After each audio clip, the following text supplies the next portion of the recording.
چیز اعتراض کرتے ہیں کیونکہ المہند المفند کی بات چل پڑی ہے تمہیں، اس میں لکھا ہوا ہے کہ رسول اللہ صلی اللہ علیہ وسلم قبر میں برزخی حیات کے ساتھ زندہ ہیں اور یہ حیات دنیاوی کی سی ہے. اس کو پکڑ کے بیٹھ جاتے ہیں لوگ کہ قبر میں نبی صلی اللہ علیہ وسلم گویا دنیا جیسے زندہ ہے بالکل. یہ المہند میں لکھا ہوا ہے، یہ تو شرکی عقیدہ ہے. حالانکہ قرآن میں آتا ہے انکا میتون و انہم میتون، اے نبی آپ نے بھی مرنا ہے اور انہوں نے بھی مرنا ہے. تو قرآن تو کہہ رہا ہے مرنا ہے، مہند المفند میں لکھا ہے کہ نبی پر موت واقع گویا کہ کیونکہ وہ دنیاوی حیات کی طرح زندہ ہیں تو وہ تو میت تو ہے ہی نہیں. وہ نہیں آ رہی میرا خیال. اور لوگ پھر فوراً ان باتوں کو لیتے ہیں، ہاں توبہ استغفر اللہ، تو اسلام سے خارج. اللہ کے بندو، جب اس میں لکھ دیا کہ دنیاوی کی سی ہے، اس کا مطلب ہے کہ دنیاوی نہیں ہے. دیکھو میں کہتا ہوں زید شیر جیسا ہے، اس کا مطلب ہے میں نے مان لیا کہ وہ شیر نہیں ہے. اگر شیر ہی ہوتا تو میں کہتا زید شیر ہی ہے. شیر کا نام غلطی سے زید رکھ دیا کسی نے. بہت سارے جنگل میں شیر ہیں جن میں سے ایک کا نام کیا ہے؟ زید ہے. تو زید ہے، شیر ہی ہے، کوئی فرق نہیں ہے. جب میں نے کہہ دیا زید شیر جیسا ہے، یہ شیر کاسا ہے، یہ شیر کی طرح ہے، حرف تشبیہ لے آیا، اس کا مطلب بعض چیزوں میں میں زید کو شیر سے تشبیہ دے رہا ہوں، حقیقت کی نفی کر رہا ہوں کہ حقیقت میں وہ شیر. بول لیا کریں خدا کی قسم، پولیس بلوا لوں گا، اللہ نہ کرے، بتا رہا ہوں میں. ابھی مجھے غصہ آ گیا نا تو میں بلوا بھی لوں گا، پولیس ہی سے بیان کرواؤں گا پھر میں. ٹھیک ہے. پنجاب میں خطابت کا مزہ ہے. کراچی والے بالکل ایسے مرجھائے ہوئے بیٹھے ہوتے ہیں. لوگ مجھے یوٹیوب پہ پوچھتے ہیں کہ آپ کے سامنے کوئی پبلک ہوتی بھی ہے یا صرف اپنے سامنے کیمرہ لگ کے بیٹھے ہوئے ہوتے ہیں؟ بعض دفعہ ایسے ہوتا ہے نا کوئی خطیب صرف اپنے سامنے کیمرہ رکھ کے بیٹھا ہوتا ہے، سامنے کوئی بھی نہیں ہوتا، اور دھواں دار تقریر، تاکہ لوگ سمجھیں کہ ٹھاٹے مارتا ہوا سمندر ہے، ہوتا کچھ بھی نہیں. تو اپنی آوازوں سے تھوڑا سا بتا دیا کریں، میں نعرے نہیں لگوا رہا لیکن آواز سے تھوڑا سا بتا دیا کریں کہ سامنے الحمدللہ یہ ہمارا تھکا ہوا ایک کیمرہ ہے، اور یہ بھی موبائل سے بنا رہے ہیں ہم. اتنی تھکی ہوئی ہم لوگوں کی ٹیکنالوجی ہے.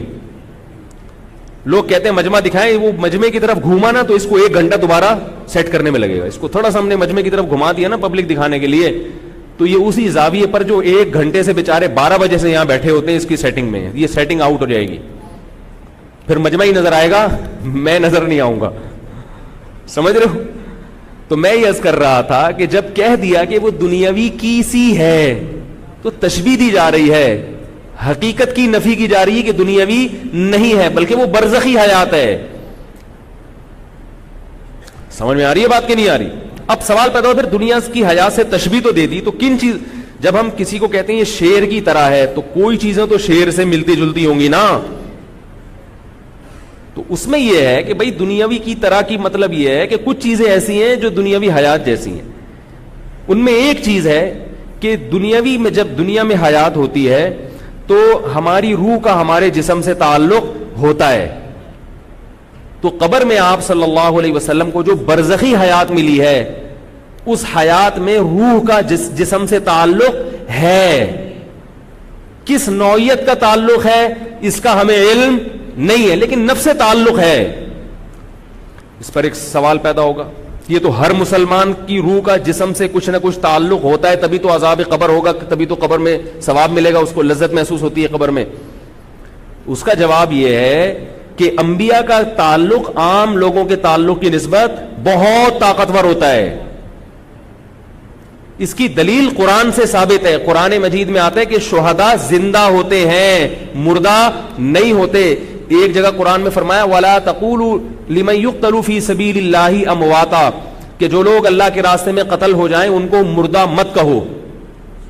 اس میں ایک اشکال ہو سکتا تھا کہ اللہ مردہ کہنے پر پابندی ہے احترام میں، ہو سکتا ہے تو مردہ مگر کہنے پر پابندی لگا دی کہ بھئی احترام میں مردہ نہ کہو. ایک اور جگہ فرمایا لا تحسبن الذين قتلوا في سبيل الله امواتا، جو لوگ اللہ کے راستے میں جہاد میں قتل ہو جائیں ان کو مردہ گمان بھی مت کرو، بل احیاء، بلکہ وہ زندہ ہیں. تو پتہ یہ چلا کہ شہید کو بھی برزخی حیات، حالانکہ دنیاوی حیات تو شہید کی بھی نہیں ہے، او بھائی دنیاوی لحاظ سے شہید زندہ ہوتا تو اس کی بیوی پر عدت کیوں واجب ہوتی؟ اسے غسل کیوں دیا جاتا؟ اس کی بیوی کو اجازت کیوں ہوتی کہ 4 مہینے 10 دن کے بعد کسی اور سے شادی کر لے؟ اس کا مطلب دنیاوی لحاظ سے وہ مر گیا ہے، لیکن ایک ایسی طاقتور حیات ملی ہے شہید کو.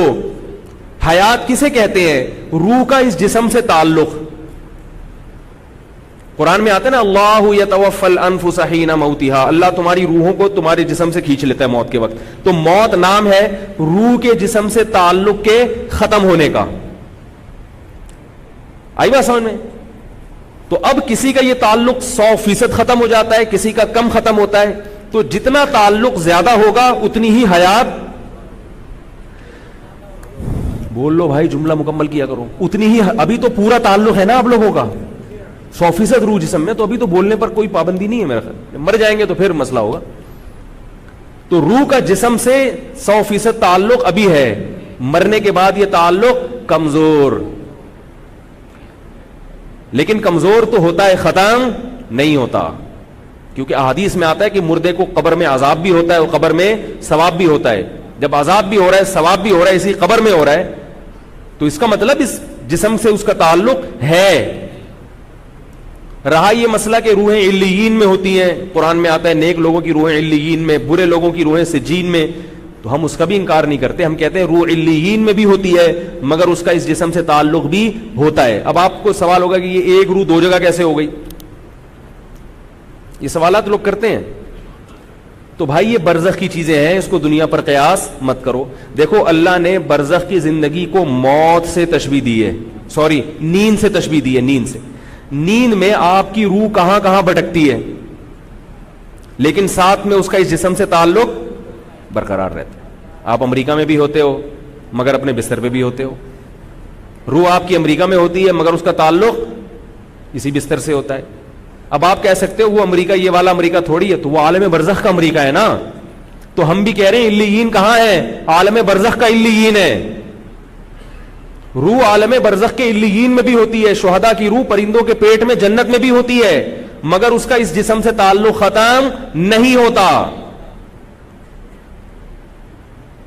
سوتا ہوا آدمی عالم خواب میں کہاں کہاں گھوم رہا ہوتا ہے. عالم خواب کے امریکہ میں تو ہوتا ہے نا، وہ عالم خواب کے برطانیہ میں بھی ہوگا اور کہیں کہاں جیل کی کوٹری میں بھی ہوگا مگر اس کا اس جسم سے تعلق ختم نہیں ہوگا. تبھی اس کو جھنجھوڑو تو اس کو احساس ہو جاتا ہے کچھ ہو رہا ہے.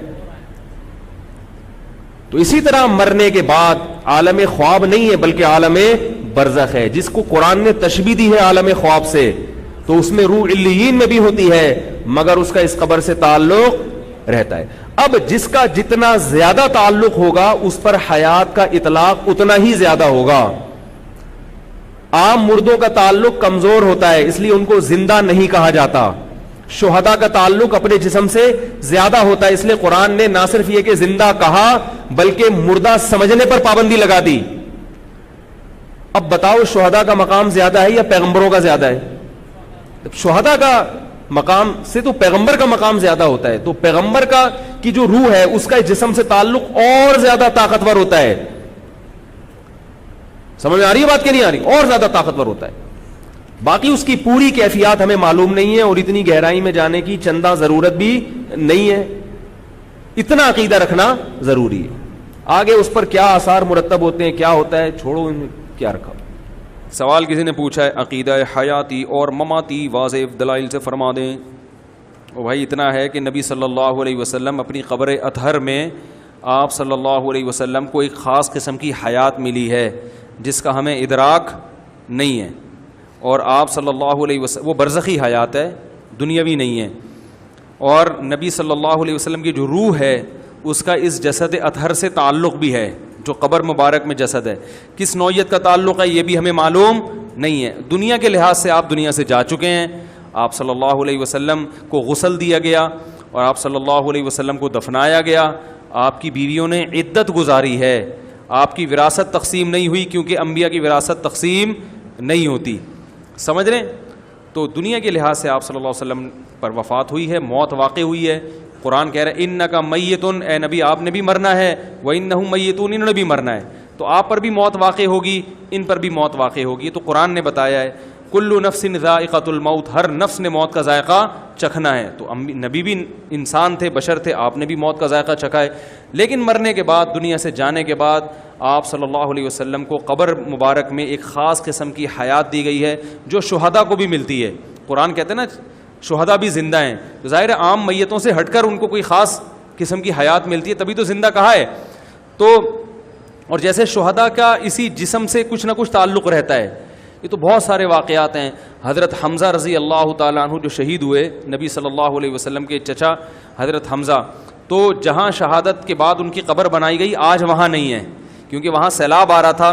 تو آپ خواب میں آئے اور آپ نے بتایا کہ یعنی مجھے یہاں سے نکالو, تو آپ کو نکال کے وہاں سے ابھی جو حضرت حمزہ کی قبر ہے وہ وہاں نہیں ہے جہاں اصل قبر تھی, وہاں سے ہٹایا گیا کیونکہ وہ ریلا ہے پانی کا. تو اس کا مطلب ہے کہ ظاہر ہے شہید کا روح سے, جسم سے کچھ تعلق ہوگا نا, تبھی تو وہ کہہ رہے ہیں مجھے تکلیف ہو رہی ہے. اور آج بھی اس کے بہت واقعات آتے ہیں. بعض دفعہ سیلاب آنے لگتی ہے کسی شہید کی قبر کی قریب, وہ خواب میں آ کے بتا دیتے ہیں کہ مجھے یہاں سے شفٹ کرو, اور باڈی پوری سلامت ہوتی ہے ان کی. ایسے تو بہت سارے شہداء ہیں, میں نے تو ایسے بہت شہداء دیکھے ہیں کئی ہفتے گزرنے کے بعد بھی ان کی باڈی بالکل ٹھیک. یہ کرامت ہے, شہادت کے بعد کرامت کا ایک اثر ہے جو ظاہر ہوتا ہے. تو انبیاء کا تو تعلق جو ہے نا, وہ تو انبیاء کا مقام تو شہداء سے بھی زیادہ ہے, تو ان کو ایک خاص قسم کی حیات ملتی ہے جو برزخی حیات ہے. یہ عقیدہ اہل سنت والجماعت کا ہے. باقی پنجاب میں جو یہ حیاتی مماتی پھڈے چل رہے ہیں, یہ مجھے تو سمجھ میں ہی نہیں آیا کہ مماتیوں کا عقیدہ ہے کیا. میں جب ان سے پوچھتا ہوں تو وہ یہی بتا رہے ہوتے ہیں جو ہمارا ہے, سمجھ رہے ہیں. تو مجھے شاید اسی قسم کے مماتی ٹکرائے ہیں. تو میں کہتا ہوں یہ تو پھر آپ بھی وہی کہہ رہے جو ہم کہہ رہے ہیں, تو پھر اختلاف کیا ہے. اگر کوئی ایسا ہے جو بالکل اس کی حیات کی نفی کر دے کہ برزخی بھی نہیں ہے, تو پھر ظاہر ہے وہ غلط عقیدہ ہے, وہ بالکل غلط ہے. لیکن میں نے جہاں تک دیکھے ہیں وہ تو سارے یہی کہہ رہے ہوتے ہیں. تو دوسری بات یہ ہے کہ چھوڑو دوسری کر کے پھر ان چکروں میں نہ پڑیں تو زیادہ بہتر ہے, سب سے بہتر.